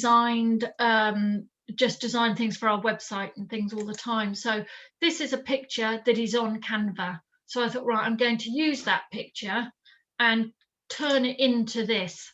So one of the first training sessions we did, I used that picture, I put various logos on it, I put the information on and created that.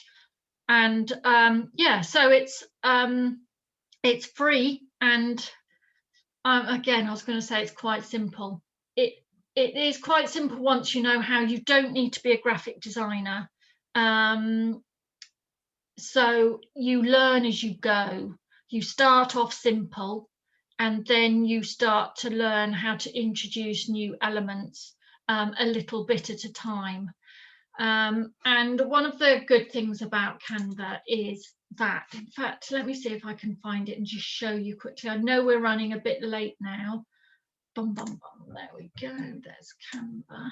Let's drag you in and just make you fit a bit. Oh, no, you'll be all right. So this is what you see when you go into Canva. Now let's have a look at well, let's look at, you want to create a design. So it's got all sorts of different things that you could do, which then all the dimensions are there.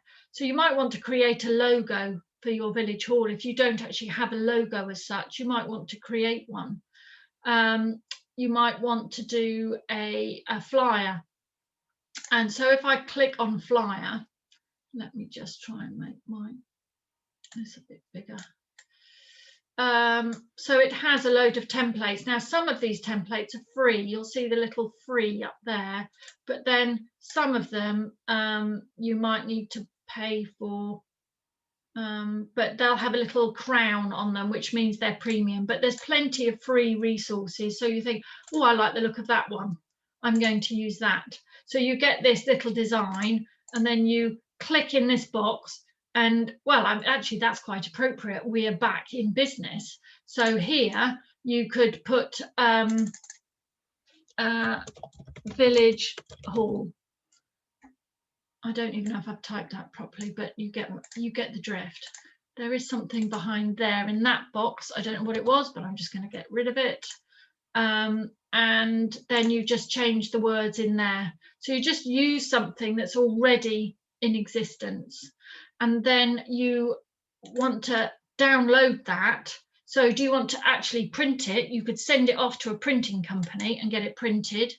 You could just save it as a standard PDF, which you can then email out or put on your website. Something just about Mailchimp: you cannot add attachments to Mailchimp. You can only put in links to your website or wherever you want them to go, so you can't add an attachment. Or you could save it as a JPEG, which is like an image, is like a photo.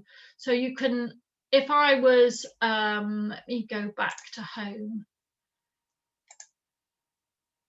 and look at some of my designs. So this, for instance, is a flyer that I created for our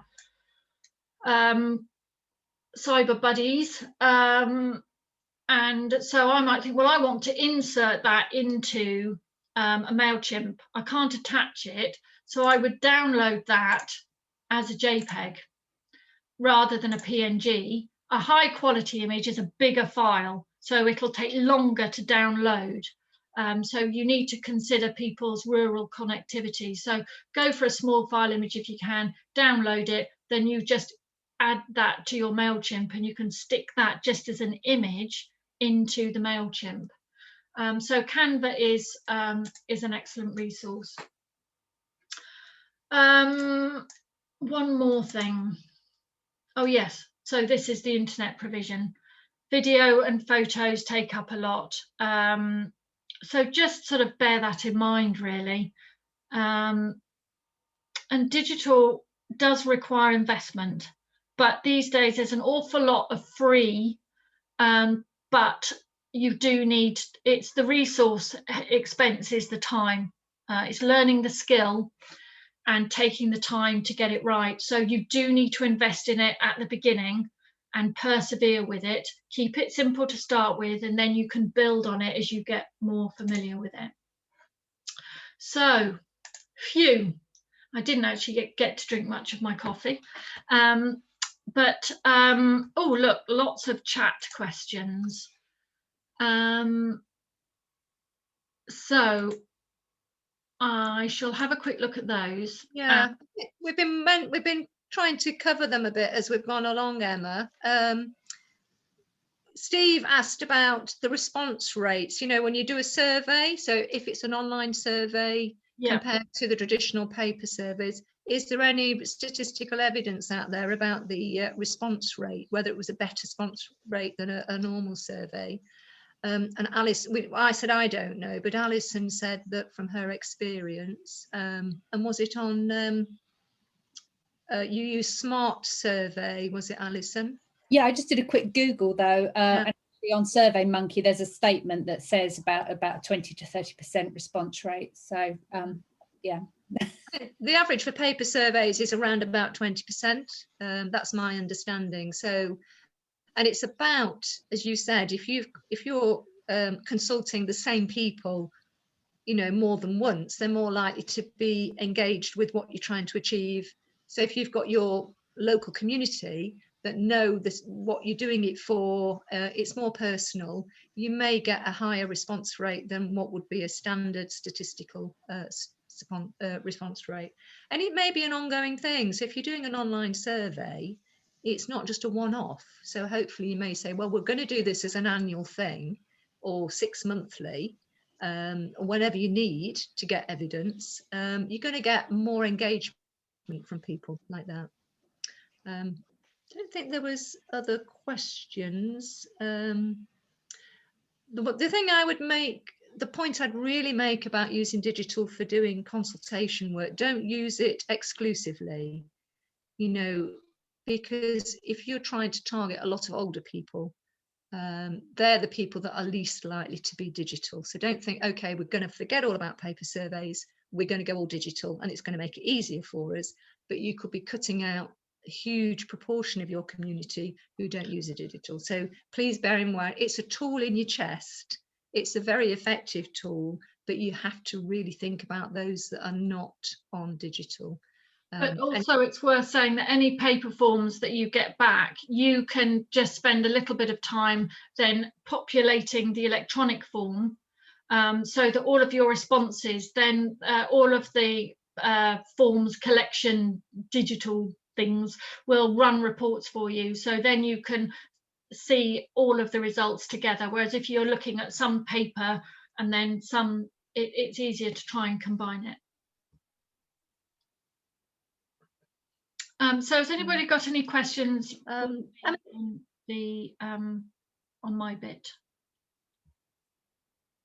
Pat? It might be a stupid question. Can I just ask, please? You know, Mailchimp. Yeah.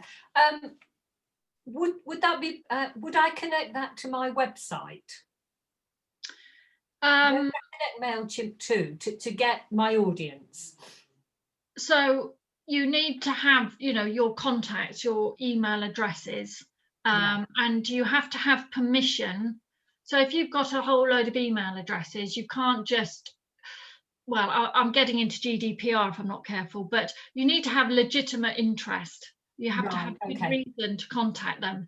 But if they live in your area and you know, have a legitimate interest in the village hall, then you can send them an email, especially if it's Mailchimp, and they will be able to unsubscribe if they don't want to receive it.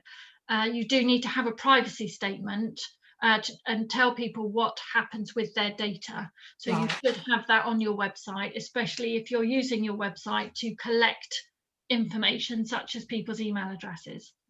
Okay. You should tell people, if you're collecting information for bookings, any personal information, so name, telephone number, email address, then people need to know what you do with that data and how important it is to you to keep that data safe. Okay.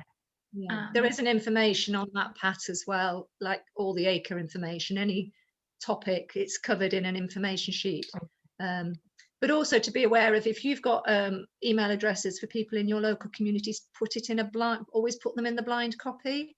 Yeah. So that when you're sending it out, that not everybody else is seeing the email addresses, because then that would be going against data protection. So always put, if you're doing a bulk, a mass, you know, mail out, put all the email addresses in the blind copy to cover you as trustees.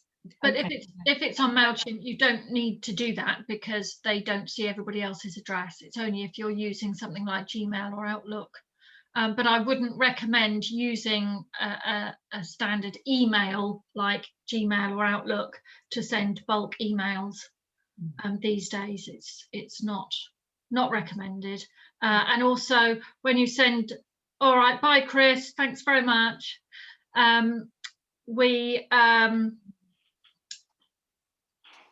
Oh, I've lost my train of thought now. I blame Chris, but sending out emails, waving at me. But that's okay. I do this a lot. Eleanor will be able to know that I lose my thread quite quickly. I think that in my head, I'm like a Google Chrome page where I've got loads and loads of tabs open. And they're all whirring away in the background. So yes, I've lost my thread, I'm afraid. But, probably what you were going to say was that if you use sort of a Gmail account or something to send emails to a lot of people, you could quickly find yourself put on a spam list, and then people wouldn't receive them. And obviously using the mailing software like Mailchimp prevents that from happening. I think that's probably what you were going to say. Yeah, it's exactly what I was going to say, actually. So well done, Alison. Your telepathy is working well all the way in Cambridgeshire. Yeah. Thank you. That was brilliant. I really enjoyed it. Fabulous. We haven't mentioned a digital tool for online booking. So I don't know if some of you may already be using some sort of online booking system for your hall. But that's another way of you know, becoming more digitalised as a village hall committee, and making it easier for your potential hirers to see when the hall is available and how they can book online. There are various online booking packages out there. The one I know most about is a product called Hall Master. So if you do want any information, or if you've been considering as a committee that you'd like to get all your bookings online, do get in touch and we can provide you with the information. But there is more than one out there to choose from. But there is, yeah, I think a lot of halls find that a very quick and easy way of cutting out time and effort from the trustees if they've got an online booking system.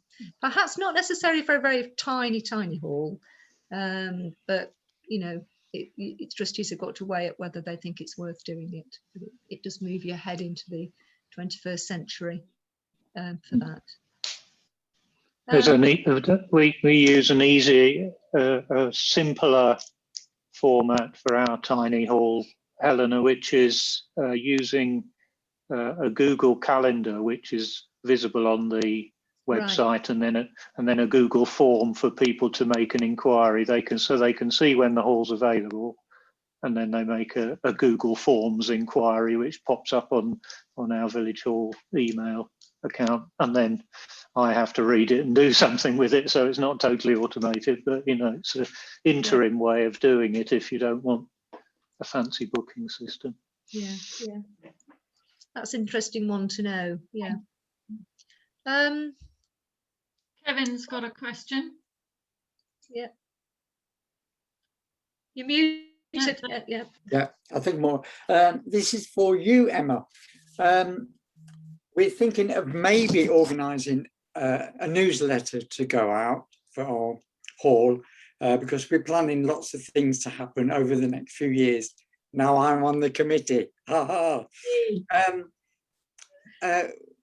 We're using Wix at the moment for the website, and Wix will allow you to send an email through the Wix sort of operating system separate. Would you recommend Mailchimp as sending a newsletter, or using it from a part of the website that's bundled in with it, the newsletter?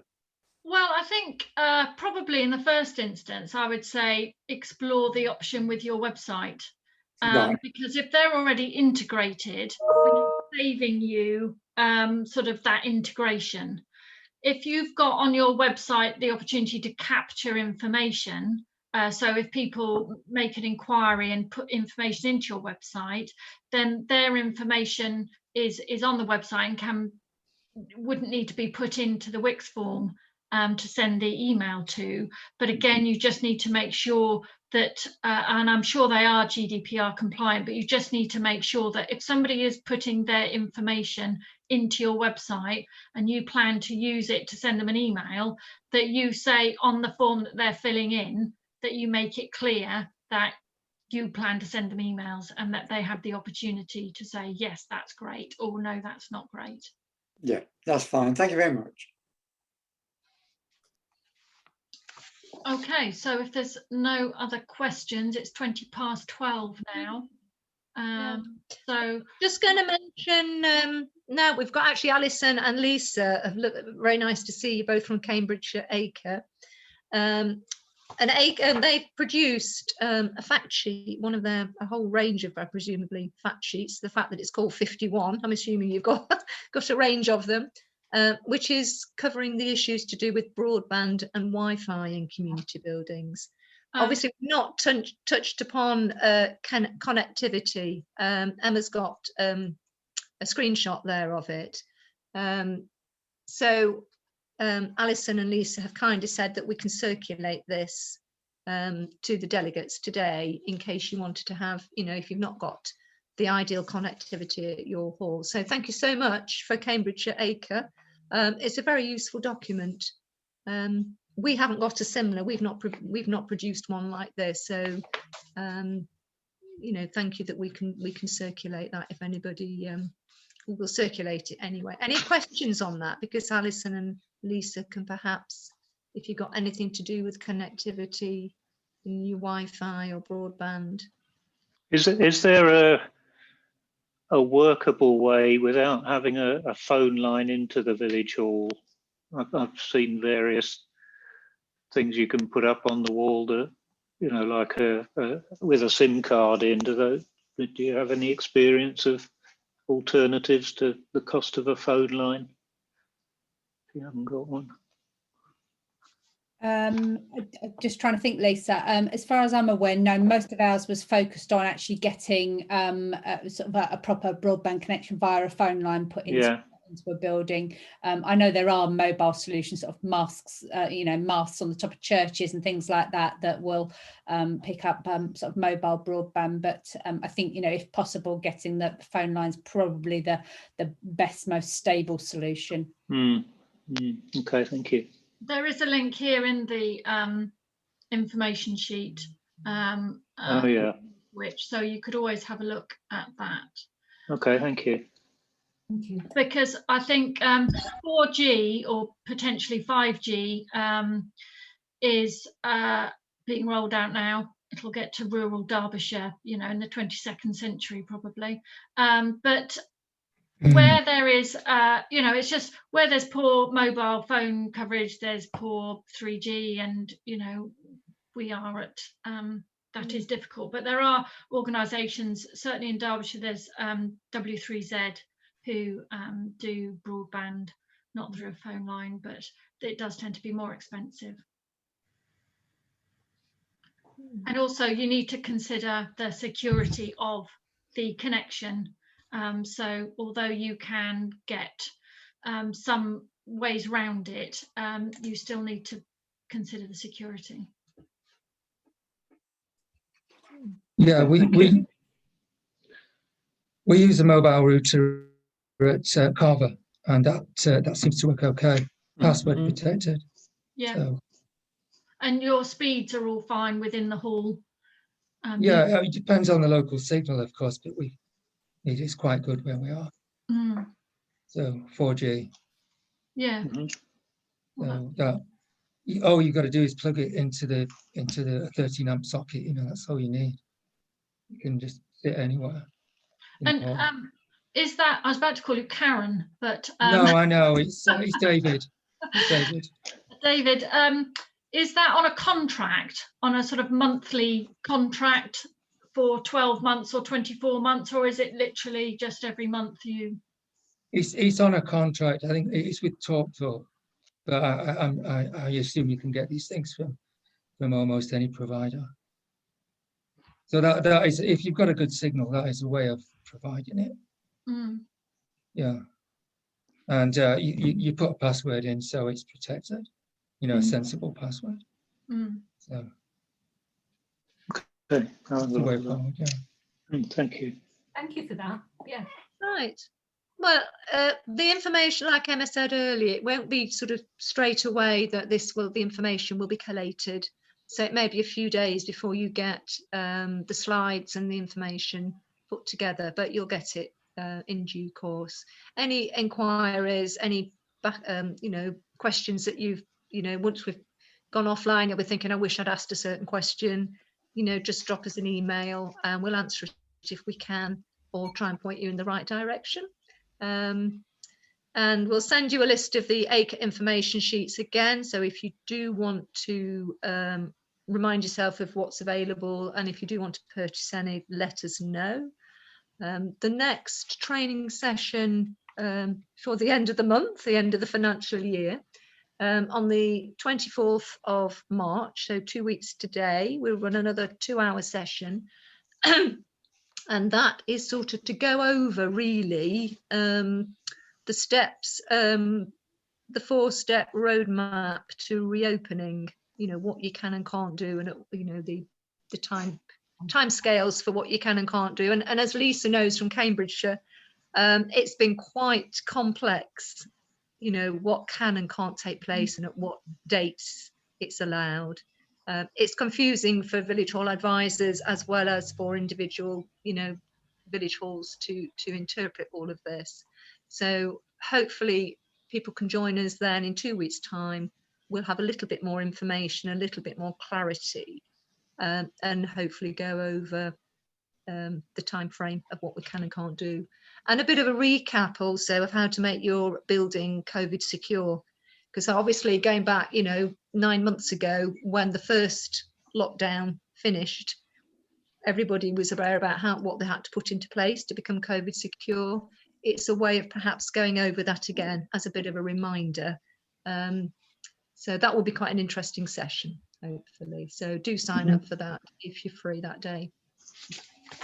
Okay, well, thank you very much for joining us. And Emma, fantastic for all that technical knowledge that you've got. So I think it is something that village hall committees do need to get to grips with. If not, try and seek somebody in the community, or a young person or a student maybe who wants a project to get the teeth into. Don't be afraid to ask for help if it's not the trustees that have got the necessary skills. I think young people would be only too willing to show off their technical whizzy skills if they were asked to do so. So I'm sure you'll do really well with getting more and more digitally connected. Okay. Thank you very much. Very much, everybody. Thank you. Okay. Thank you very Thanks a lot. Cheers. Bye. Bye.